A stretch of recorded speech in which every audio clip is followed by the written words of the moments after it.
Hi guys, welcome to social post. ఈరోజు మనతో స్టూడియోలో ఫౌండర్ ఆఫ్ సహస్ర గ్రూప్ ఎండి కార్తిక్ గారు ఉన్నారు. అండ్ NISM సర్టిఫైడ్ కూడా సార్. అంటే మనం ఇప్పుడు స్టాక్ మార్కెట్లో పెడతాం, ట్రేడింగ్లో పెడతాం, అది మనకి ఎలాంటి రిటర్న్స్ ఇస్తుంది, అసలు ఈ రిటర్న్స్ కంటే ముందు అసలు అది ఏంటి అని కూడా చాలా మందికి చాలా డౌట్స్ ఉంటాయి. సో సార్తో మాట్లాడి అన్ని విషయాలు తెలుసుకున్నాం. Hi sir. Hi sir. Sir, ఇప్పుడు క్రిప్టో కరెన్సీ, బిట్ కాయిన్స్, వీటికి అండ్ ఈ స్టాక్ మార్కెట్ కి ఏమైనా రిలేషన్ ఉంటుందా? లైక్ ఏంటి అసలు ఈ క్రిప్టో కరెన్సీ, బిట్ కాయిన్ ఏంటి అసలు? సో ఫస్ట్ థింగ్, అసలు క్రిప్టో కరెన్సీస్, బిట్ కాయిన్స్ ఏదైతే ఉన్నాయో ఇవి రెగ్యులేటెడ్ మార్కెట్స్ కాదు. ఓకే. అంటే ప్రాపర్ రెగ్యులేషన్స్ లేదు. ఓకే. వేరే స్టాక్ మార్కెట్ లో ఫర్ ఎగ్జాంపుల్ మీరు ఉన్నారు, ఇందా నుంచి రిలయన్స్ కంపెనీ ఎగ్జాంపుల్ తీసుకోండి. రిలయన్స్ లో ఒక 10 lakhs ఇన్వెస్ట్ చేశారు, సేఫ్. ఎందుకంటే ఈ ఈక్విటీ మార్కెట్ ఆర్ ఇదంతా కూడా regulated by SEBI.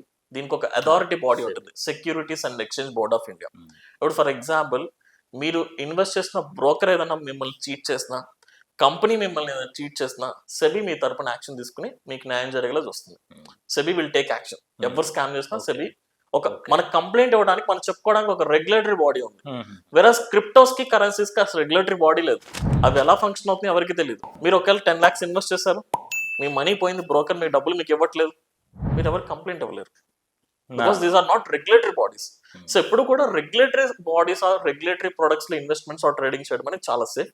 So as of no వీటిని అవాయిడ్ చేస్తే బెటర్. కాబట్టి ఇవి ఎక్కువ పీపుల్ టెంప్ట్ అవుతూ ఉంటారు, బట్ అందులో చాలా రిస్క్ ఫ్యాక్టర్స్ ఎక్కువ ఉంటాయి, రెగ్యులేటరీ కాదు కాబట్టి.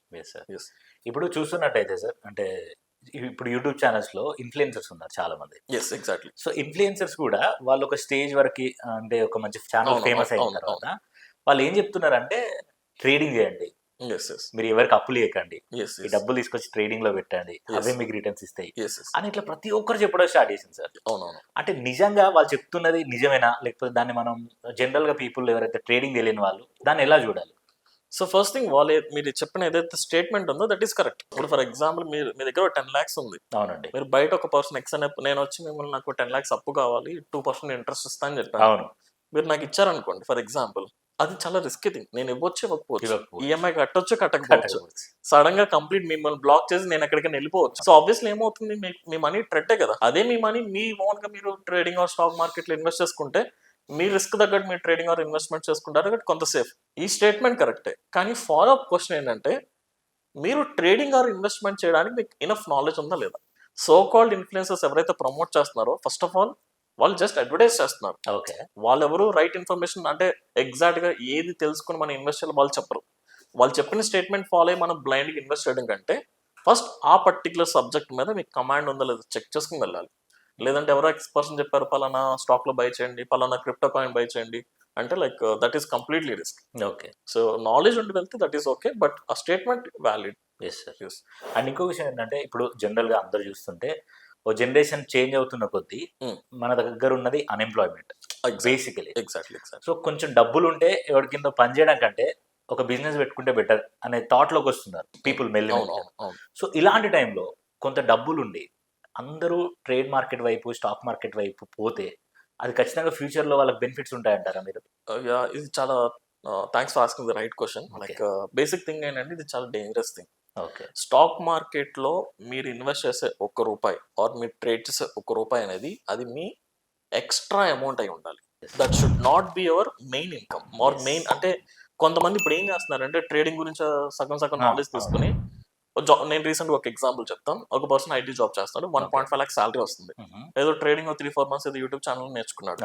ఆల్ ఆఫ్ ఎ సడన్ అతను లోన్ పర్సనల్ లోన్ పెట్టేసుకుని సాలరీ స్లిప్స్ తో ఆల్మోస్ట్ ఒక 30 to 40 lakhs లోన్ తీసుకుని జాబ్ వదిలేసాడు. జాబ్ వదిలేసి ఫుల్ టైం ట్రేడింగ్ చేస్తున్నాడు అనమాట. సో ఇప్పుడు జాబ్ ఉన్నప్పుడు అతనికి 1.5 lakhs సాలరీ వస్తుంది. ఈ 1.5 lakh తో అతని ఫ్యామిలీ కానీ హౌస్ లోన్స్ అన్ని క్లియర్ అవగా, అతని ఫ్యామిలీ రోడ్ మీద రాకుండా సెక్యూరిటీ ఒక ఇన్కమ్ సోర్స్ ఉంది.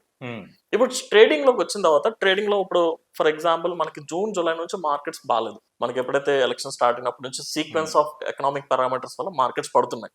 ఇలాంటప్పుడు ఈ పర్టికులర్ 6 months అతని ఇన్కమ్ ఏమి ఉండదు కదా, మార్కెట్స్ పడుతున్నాయి కదా. ఇప్పుడు అతను ఎవరి మీద డిపెండ్ అవుతాడు? సో మీరు స్టాక్ మార్కెట్ లోకి తీసుకొచ్చే ఇన్కమ్ అనేది that should be your extra income. ఎప్పుడు కూడా మీ ప్రైమరీ ఇన్కమ్ సోర్స్ డిస్టర్బ్ అవ్వకుండా మీరు స్టాక్ మార్కెట్ లో ఇన్వెస్ట్మెంట్ పెట్టుకోవాలి. కానీ దీన్ని వదిలేసి, లేదా ప్రైమరీ ఇన్కమ్ సోర్స్ లేకుండా స్టాక్ మార్కెట్ లోకి రావడం మోస్ట్ డేంజరస్. బికాస్ మార్కెట్స్ లో దేర్ ఈస్ నో గ్యారంటీ. ఒక 1 month సూపర్ ప్రాఫిట్స్ రావచ్చు, ఇంకో 4 months ప్రాఫిట్స్ రాకపోవచ్చు. దీనివల్ల మనం ఈ బయట అప్పు తీసుకొచ్చి ఆ ఈఎంఐ కట్టలేక, ఫ్యామిలీని మెయింటైన్ చేయలేక, స్ట్రెస్ తీసుకుని బట్ చాలా మంది సూసైడ్ చేసుకుంటారు. మనం చాలా రీసెంట్ న్యూస్, ఒక ఫ్యామిలీ రీసెంట్ గా లైక్ 60 lakhs ఒక పర్సన్ ట్రేడింగ్ చేసి లాస్ అయితే ఎంటైర్ ఫ్యామిలీ మొత్తం సూసైడ్ చేసుకున్నారు. సో ప్రైమరీ ఇన్కమ్ సోర్స్ లేకుండా స్టాక్ మార్కెట్ టచ్ చేయకూడదు.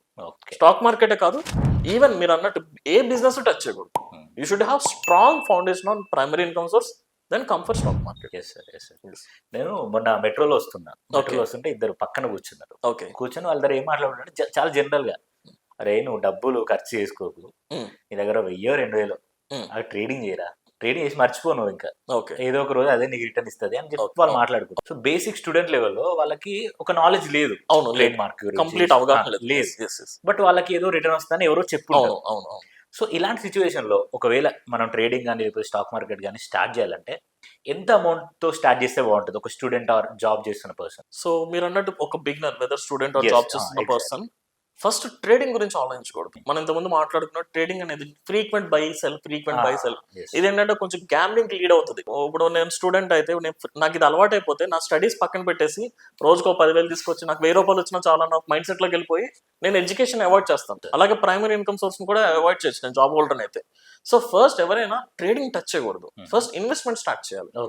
Maybe you're having some pocket money. College student కి మంత్లీ వాళ్ళ ఫ్యామిలీ ఇచ్చే మనీలో ఒక 1000 రూపీస్ మిగులుతున్నాయి అనుకోండి. ఈ 1000 రూపీస్ అతను ఏం చేయొచ్చు అంటే మంచి క్వాలిటీ కంపెనీస్, అందరికి తెలుసు ఫేమస్ కంపెనీస్ కొన్ని ఉంటాయి, safe company, Reliance, TCS, Infosys కానీ, టాటా మోటార్స్ కానీ, ఇలాంటి కొంచెం ఫేమస్ కంపెనీస్ లో జస్ట్ ఎవ్రీ మంత్ ఒక్కొక్క కంపెనీలో ఇన్వెస్ట్ చేసుకుంటూ అతను హోల్డ్ చేయగలిగితే మేబీ ఇమీడియట్ గా అతను రిటర్న్స్ కనిపించకపోవచ్చు, అది స్మాల్ అమౌంట్.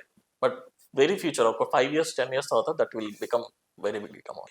అంటే అతను స్లోగా ఎవ్రీ మంత్ ఇన్కమ్ పెంచుకుంటూ ఇన్వెస్ట్ చేసుకుంటూ వెళ్తే that is safe thing. But trading చేయాలి అంటే complete proper training, proper mentoring లేకుండా అసలు టచ్ చేయకూడదు. Yes sir.